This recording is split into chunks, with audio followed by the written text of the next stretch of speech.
साईं, मुंहिंजो नालो मोतीराम आहे। मावीअ जे तर्जो आहियां। वन ब्लॉक में ड्राइवरी कंदो आहियां, पोली कंपनी में। 2 सालनि खां वठी हुते भर्ती थियो आहियां ऐं बाइक ते ईंदो वेंदो आहियां। किरोना हुई त बाइक कोन वठी वेंदो हुअसि, पर यको 2 सालनि खां वठी हिन सरवरी पंप ते आउं तेल वठंदो आहियां, छोकिरे खे मोकिलींदो आहियां। त हुनखे मुंहिंजे सम्झ मुताबिक़ 200 या 100 जो तेल घुराईंदो आहियां। कॾहिं बि अप डाउन वापसि आउं ॻोठु हुन तेल ते वापसि न पुॻो आहियां। अॼु अचानक मूं वटि महिमान बि आयल हो। सुबुह जो तक़रीबन 7 जो टाइम हो। हुतां खां निकिरी पंप ते आयुसि। गाॾी मुंहिंजी में तेल हुयो, पर मां चयो 100 रुपए जो ॿियो बि वठां थो। त बोतल में मूं 100 रुपए जो तेल वरितो आहे। ऐं ड्राइवर आहियां, तेल सां असांजो सदाईं वास्तो आहे। डीज़ल ऐं पेट्रोल जा असां घणो करे माहिर आहियूं। हुनखे मूं चयो आहे, छोकिरा इहो तेल तो मूंखे 100 रुपए जो न आहे ॾिनो। हुन चयो असांजे पंप ते एतिरो ई मिलंदो आहे, अॼु न पर 7 ॾींहंनि खां वठी एतिरो ई ॾियूं था। तूं छा ऐं केरु थियो आहीं? चलो पोइ मूं ईमान तौरु साम्हूं ई दुकानु हाजी साहब जो आहे। हाजी साहब जो बि नालो मूंखे साईं नथो अचे। ऐं पंहिंजे पोरे ऐं मज़दूरी में मशरूफ़ हूंदो आहियां। नालनि सां मुंहिंजो अॻे तावनी न हूंदो।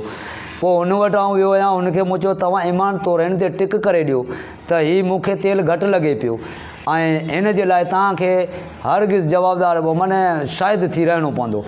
ऐं हुन खां अॻिते थोरो 2 किलोमीटर फ़ासिले ते ॿियो पंप आहे, जेका हाजी इमानला रोमे साहब जो आहे। हुते मूं वरितो आहे तेल। त साॼे हथ में आहे सरवरी पंप तां 100 रुपए जो तेल ऐं खाॿे हथ में आहे ऊंधियलक जे भरिसां हाजी इमानला रोमे जे पंप जो तेल। त हिन में फ़र्क़ु सर थिए पियो जेतो सम्झो त हीउ 50 रुपए जो तेल आहे साॼे हथ में, जेका सरवरी पंप खां मिलियो आहे हिन जे मूजिबि, ऐं होॾां 100 रुपए जो आहे।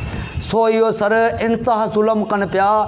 ऐं असांजो गवर्नमेंट खां मुतालबो आहे, पार्टियूं पंहिंजी जॻह ते आहिनि। पार्टियुनि में पार्टियूं पाण बि कॾहिं केॾां थियूं फेरा खाइनि, कॾहिं केॾां। त असां बि वोटर ईअं हूंदा आहिनि, जेको ॾाढो सो पाॾो हुनखे वोट ॾींदा आहियूं। पर गवर्नमेंट खे असां ग़रीबनि खे संभालणा आहिनि। ऐं हिकु कोन पियो फुरिजां, हिते रस्ते ते इहो दाड़ियल क़िस्म जो पंप खुलियो पियो आहे। तक़रीबन अलाए केतिरो जान पुरिजे पियो। ऐं हिन खां अलावा असांजे इलाइक़े जा माण्हू जाहिल, अबोझ, मारवाड़ा, अणपढ़िया, मालवंदी, माल खां सवा कंहिं शइ खे कोन ॼाणीनि। हुननि खे इहा ख़बर न आहे कि 100 रुपए जी छा पॉइंट छा आहे ऐं छा सैकड़ो आहे। उन्हनि खां जे पुछियो वेंदो त 100 रुपया ॿुधा, चवंदो 100 में मां नथो सम्झां, 100 जूं 25। असांजी डाटकी में 100 खे 25 चवंदा आहियूं। त हुननि ग़रीब अबोझ माण्हुनि खे ख़ुदा जे नेक माण्हुनि सां इहो ज़ुल्म कयो पियो वञे।